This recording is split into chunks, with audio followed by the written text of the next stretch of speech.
खबर शामिल करते हैं कराची से।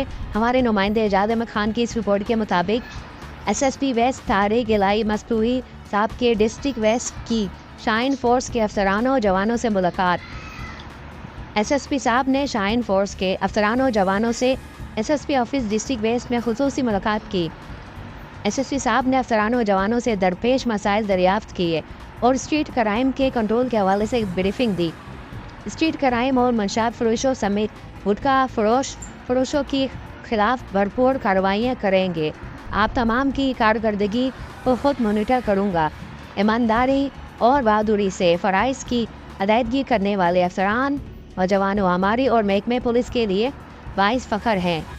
ऐसे अफसरानों व जवानों को उनकी अच्छी कारकर्दगी पर तारीफ़ी इसनाद और कैश नवाज से नवाज जाएगा। एसएसपी वेस्ट तारिक इलाई मसीह साहब की ब्रीफिंग।